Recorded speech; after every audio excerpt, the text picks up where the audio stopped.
Bonjour à tous! Avant de commencer, je voulais encore vous rappeler que mes vidéos sont là pour vous faire comprendre et pour vous aider dans l'analyse, mais que ça ne remplace pas un cours. Si vous avez le droit d'écrire des choses dans votre livre, je vous encourage vraiment à mettre des annotations qui pourront vous aider ou à prendre des notes. Et en parlant de notes, pour tous ceux qui n'auraient pas envie de le faire, sachez que là maintenant je suis en train de finir de rédiger un résumé avec toutes les explications, les détails que je vais vous donner dans mes vidéos, donc ce sera déjà fait avec des images, des schémas et tout ce qu'il vous faut pour vous aider à comprendre le livre et qui sera en vente sur ma chaîne YouTube dans pas long. Je vous laisse vérifier. Vous n'êtes évidemment pas obligé de l'acheter, votre diplôme ne dépend pas de ça, c'est vraiment pour vous aider si vous en avez envie. Et maintenant que c'est dit, on commence! Pour rappel, dans le chapitre précédent, Lancelot et Gauvin se séparent. Gauvin part vers le pont sous l'eau, Lancelot vers le pont de l'épée. Donc Lancelot maintenant, il est tout seul. On va plus avoir de nouvelles de Gauvin avant un bon moment. Chapitre 4. Le Chevalier du Lac, lignes 715 à 945. Et celui de la charrette reste plongé dans ses pensées, tout comme une personne privée de force et de défense contre amour qui le maintient sous sa juridiction. Sa méditation est d'une intensité telle qu'il perd le sens de lui-même. Il ne sait pas s'il existe ou s'il n'existe pas, il ne se rappelle pas son nom, il ne sait pas s'il est armé ou non, il ne sait pas où il va, ni d'où il vient. Il ne se souvient de rien hormis d'une seule chose, et à cause d'elle, il a mis les autres choses en oubli. Il pense tant à cette seule chose qu'il n'entend, ne voit ni ne comprend rien. Et son cheval l'emporte à vive allure, en n'empruntant jamais de faux chemins, mais toujours le meilleur et le plus direct. Il s'empresse si habilement que par aventure il la conduit dans une lande. Dans cette lande il y avait un gué, sur l'autre rive duquel se trouvait tout armé un chevalier qui en assurait la garde. Et celui-ci avait avec lui une demoiselle venue sur un palefroid. Déjà l'heure de nonne avait sonné, pourtant sans bouger et sans se lasser, le chevalier reste enfermé dans sa méditation. Le cheval voit la belle eau claire du gué, il avait très soif. Il court à l'eau dès qu'il la voit. Et celui qui fut sur l'autre bord s'écrie: Chevalier, je garde le gué et je vous défends la traversée. Ce dernier ne l'entend ni ne l'écouta, car son pensée ne lui permit pas. Toutefois, avec ardeur, le cheval s'élança à toute vitesse vers l'eau. L'autre lui crie de le détourner du gué, que ce sera plus prudent de sa part, car par là on ne trouve point de passage. Et il jure sur le cœur qui bat dans sa poitrine qu'il le transpercera de sa lance s'il y met le pied. Mais le chevalier ne l'écoute point, et pour la troisième fois, l'autre lui crie: Chevalier, n'entrez point dans le gué contre mon interdiction et contre ma volonté, que par mon chef je vous transpercerai de ma lance aussitôt que je vous verrai entrer dans le gué. Il pense toujours si fort qu'il ne l'entend pas, et soudain le cheval saute dans l'eau abandonnant le champ, et en s'y adonnant à cœur joie, il commence à boire. Et l'autre lui dit qu'il aura à le regretter. Désormais aucun bouclier ne le protégera, ni le haubert qu'il a au dos. Alors, il met son cheval au galop, et le poussant au galop le plus fort, il frappe au point de l'abattre tout à plat au milieu du gué, celui à qui il l'avait défendu, si bien que d'un seul mouvement s'envolèrent sa lance et le bouclier qu'il avait au cou. Quand ce dernier se sent tout trempé, il sursaute. Tout effaré, il saute debout exactement comme quelqu'un qui se réveille. Et il entend, voit et étonné se demande qui pourrait bien être celui qui l'a frappé. Donc Lancelot continue son chemin tout seul, et vous voyez qu'il est vraiment absorbé dans ses pensées. Il est complètement zombifié par ses pensées qui sont toutes dirigées vers Guenièvre. Il ne voit plus rien, il est vraiment en pilotage automatique. Et on retrouve une personnification de l'amour où on voit que l'amour toujours exerce un contrôle sur lui, qu'il est sans défense vis-à-vis de l'amour. Il est un peu en train d'errer, en pensant à elle tellement profondément que plus rien n'existe autour, même pas lui-même, et il continue sa route. Donc c'est son cheval finalement qui fait un peu tout le boulot, qui continue de galoper pendant que lui il est vraiment perdu loin dans sa tête, avec Guenièvre. Il arrive dans une lande, une sorte de terrain vague, assez plat, habitat naturel, avec des plantes plutôt basses. Et dans cette lande, il y a un gué et non un lac. Gué, G-U-E, accent aigu. Je vous vois, je vous entends. Donc moi, dans le titre du chapitre, j'ai décidé de mettre lac, c'est faux, c'est un gué. Mais ça me semblait plus facile à comprendre et donc c'est un choix personnel. Donc un gué, qu'est-ce que c'est? C'est une sorte d'étendue d'eau plus proche d'une rivière que d'un lac, mais traversable à pied sans nager, donc très peu profonde, avec un fond qui n'est pas marécageux, dans lequel on peut marcher. Et de l'autre côté du gué, un chevalier le garde avec une demoiselle. On nous dit que c'est l'heure de nonne. C'est donc environ 15 heures, c'est aussi en rapport avec le catholicisme et ça correspondait avec l'heure d'un office. Retenez qu'il est environ 15 heures. À l'époque, les journées étaient beaucoup plus rythmées par les rituels catholiques que par une horloge. Lancelot est toujours dans ses pensées et le cheval qui a soif se met à foncer dans l'eau. Le chevalier qui garde le guet lui crie qu'il lui interdit le passage, mais Lancelot, perdu dans ses pensées, n'entend pas. Donc le cheval continue de courir vers l'eau, puisque Lancelot n'intervient pas, le chevalier qui garde le guet continue de crier, il va même jusqu'à lui dire qu'il le tuera, Lancelot n'écoute toujours pas, on arrive au drame, le cheval se jette dans l'eau, avec forcément une réaction immédiate du chevalier qui gardait le guet, qui va attaquer Lancelot et le faire tomber à plat dans l'eau, avec pour conséquence de mettre fin brutalement à sa douce et profonde méditation. Ah bah forcément, ça réveille. Donc Lancelot percute, il se demande ce qui s'est passé, et on va voir la suite. C'est alors qu'il a vu le chevalier, et il lui cria. Vassal, pourquoi m'avez-vous frappé, dites-le-moi, alors que je ne vous savais pas devant moi et que je ne vous avais fait rien de mal? Par ma foi si, fit l'autre. Vous l'aviez bien fait. Ne m'aviez-vous donc pas pris pour quelqu'un de méprisable lorsque je vous interdis la traversée du gué à 3 reprises et vous l'annonçai à grands cris au plus fort que je pus? Vous m'entendîtes vous défier, au moins fait-il 2 fois ou 3, et pourtant vous y entrâtes contre mon gré. Je vous dis bien que je vous frapperai aussitôt que je vous verrai dans l'eau. Le chevalier répond alors. Maudit soit celui qui jamais vous entendit ou qui vous vit jamais, et que je le sois moi-même. Il se peut bien que vous m'interdites le guet, mais j'étais plongé dans mes pensées. Vous sauriez bien à quel point vous fites mal si seulement par le frein d'une main je pouvais vous tenir. Et l'autre répond. Que se passerait-il donc? Tu pourras me tenir tout de suite par le frein si tu oses m'y prendre. Je n'accorde pas la valeur d'une bonne poignée de cendre à ta menace ou à ton orgueil. Et il répond. Je ne cherche pas mieux. Quoi qu'il en advienne, je voudrais déjà te tenir là où j'ai dit. Le chevalier s'avance alors jusqu'au milieu du quai, et l'autre le saisit par la rêne de la main gauche et de la main droite par la cuisse. Il le tient, le tire et le serre tellement fort que l'autre se plaint qu'il lui semble effectivement qu'on lui arrache du corps la cuisse. Il le supplie de le laisser en disant. Chevalier, s'il te plaît, que nous nous combattions d'égal à égal. Prends ton bouclier et ton cheval et ta lance et joute avec moi. L'autre répond. Je ne le ferai point par ma foi, car je pense que tu t'enfuiras aussitôt que je t'aurai relâché. Quand il l'entendit, il en éprouva une grande honte et lui dit de nouveau. Chevalier, monte sur ton cheval sans inquiétude, et je te garantis fidèlement que je ne me sauverai ni ne m'enfuirai. Tu m'as dit une chose bien honteuse, cela me contrarie. Et celui-là lui répond une fois de plus. Donne-moi d'abord l'assurance de ta bonne foi. Je veux que tu me jures que tu ne t'enfuiras ni ne te sauveras, et que tu ne me toucheras pas ni que tu ne t'approcheras de moi avant de me voir à cheval.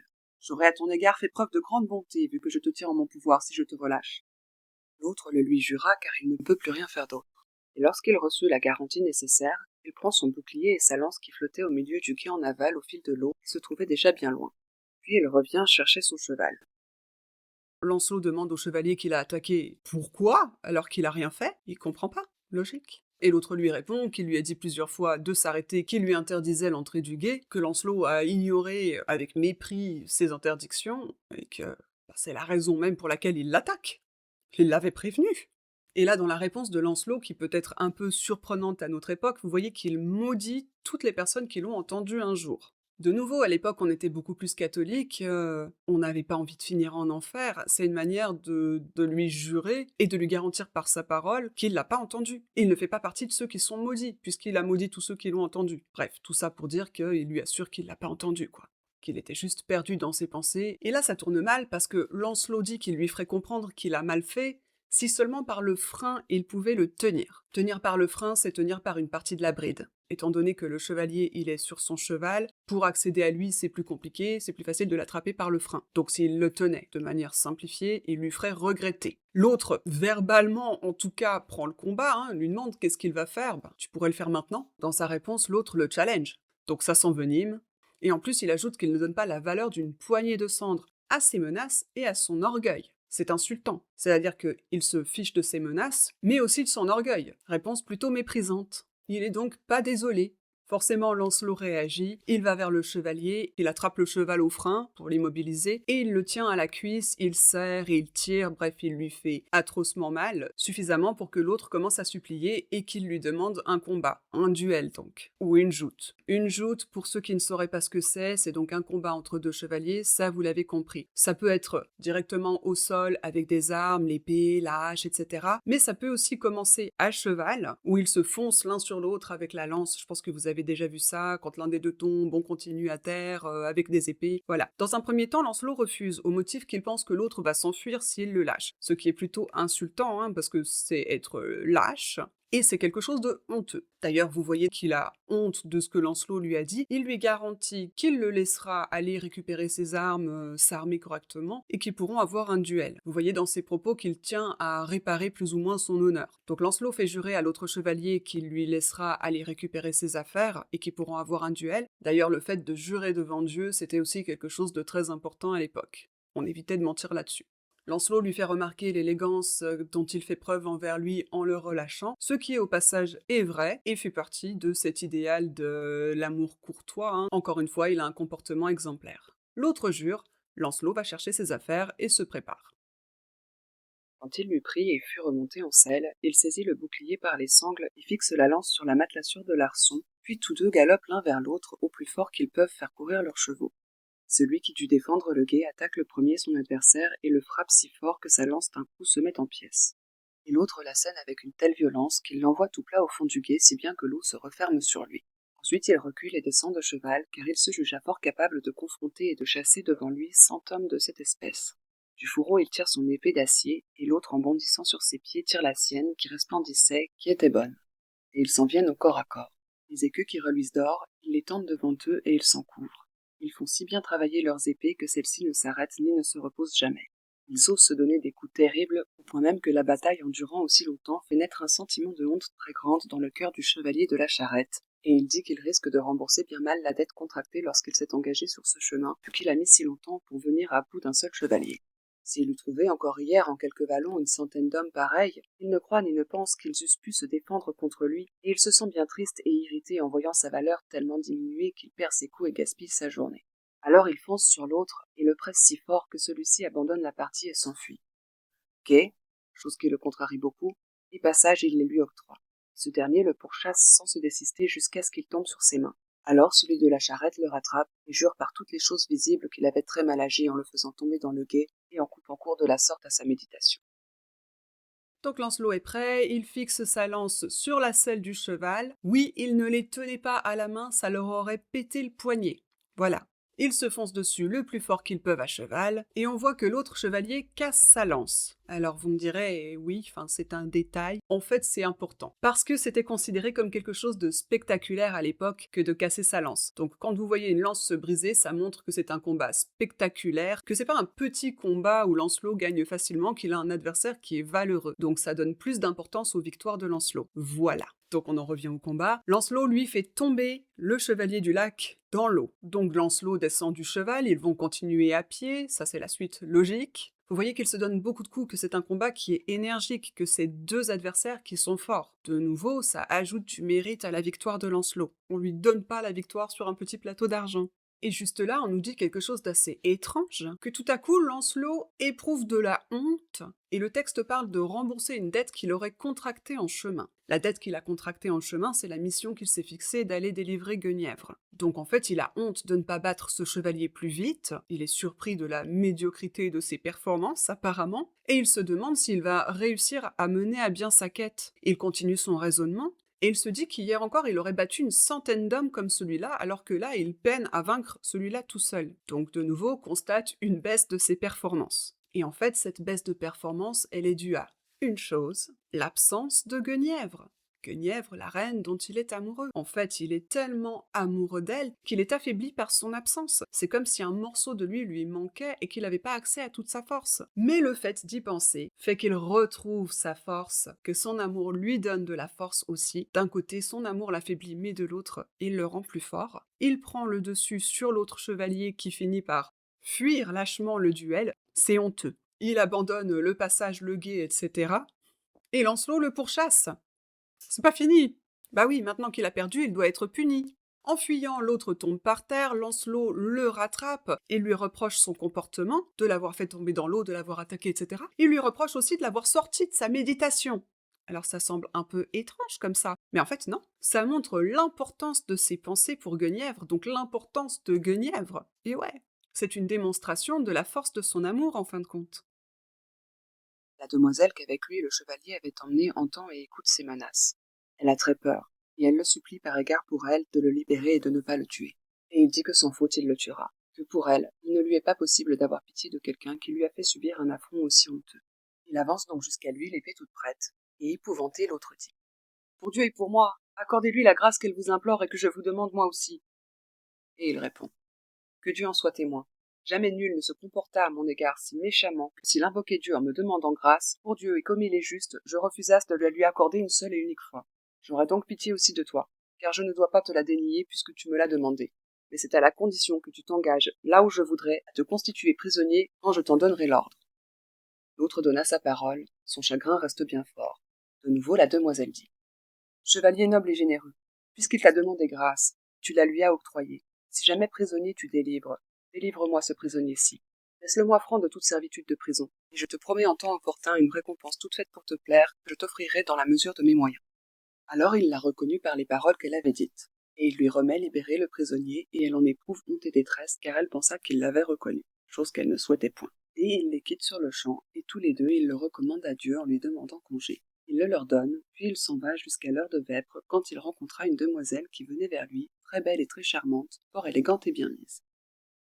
La demoiselle qui était avec le chevalier intervient. Oui, on l'a pas beaucoup vue, mais il était avec une demoiselle.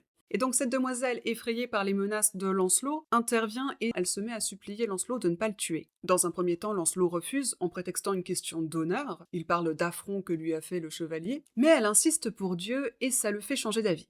Et là, de nouveau, ça montre que le catholicisme était important et que le fait de servir la volonté de Dieu était aussi quelque chose d'important dans l'amour courtois. Et il accepte avec cette phrase dont la tournure peut être un peu difficile à comprendre, pourtant elle est importante, donc on va la regarder 2 secondes. Il explique que jamais nul ne se comportait avec lui si méchamment, que s'il lui demandait grâce en invoquant Dieu, il ne pourrait refuser au moins une seule fois. Ce qui veut dire qu'en fait, jamais personne n'a été suffisamment méchant avec lui pour que, en le suppliant, en lui demandant grâce au nom de Dieu, il le refuse au moins une fois. Donc en fait, il a une sorte de tradition qui est de ne pas refuser une grâce demandée au nom de Dieu. Et ça va être important pour la suite. Et ça veut aussi dire qu'il fait preuve de bonté, de charité, qu'il est pour les deuxièmes chances, et tout ça, c'est important dans l'amour courtois, ça contribue à montrer l'exemplarité de Lancelot. Par contre, il pose une condition, et il explique bien que quand il le demandera, ce chevalier devra se constituer son prisonnier. Ça faisait partie des options envisageables à l'issue du duel. À l'issue du combat, c'est pas forcément que la mort. Ça peut être d'autres choses, notamment que le perdant se constitue prisonnier parmi les options. C'était pas spécialement limité. Alors après, qu'est-ce qu'on en fait Ça pouvait permettre au vainqueur de l'exhiber et de montrer, voilà, j'ai vaincu ce chevalier, un peu comme un trophée. On pouvait aussi faire plein d'autres choses, demander une rançon à la famille. C'est assez libre, finalement. On sait pas ce que Lancelot veut faire, par contre. Et on ne le saura pas parce qu'en fait, la demoiselle lui demande de le laisser libre, de ne pas faire de lui son prisonnier, en échange d'une récompense. Ça peut être un service, n'importe quoi. Lancelot accepte, mais juste avant, vous voyez que le texte dit que Lancelot l'a reconnu, et qu'elle voit que Lancelot l'a reconnu, et qu'elle éprouve de la honte, et qu'elle ne voulait pas être reconnue. Et puis après, plus rien. Le texte ne développe pas, ne dit rien. On ne sait pas qui c'est cette demoiselle. Ça aussi, c'est une intrigue qui n'aura pas de suite. Il est potentiellement trop loin des autres demoiselles qu'il a rencontrées pour que ce soit une d'elles. On nous dit rien avant, et on la reverra plus. Donc de nouveau, accepter que toutes les intrigues ne vont pas jusqu'au bout, qu'il y en a qui ne sont pas terminées, qui se sont juste posées comme ça, et passer à la suite. Bon, toujours est-il que Lancelot s'en va, tout le monde se recommande à Dieu, il continue sa route, on nous dit jusqu'à l'heure de vêpres, et c'est à peu près 18 heures. Et là, sur sa route, Lancelot rencontre une belle demoiselle, on nous dit qu'elle est très belle, très charmante, bien habillée, etc. Et on verra ce qui se passe dans la suite. Merci d'avoir suivi jusqu'ici, si ça vous a plu, pensez à liker et à vous abonner, commentez même si vous voulez, et on se retrouve dans la prochaine vidéo.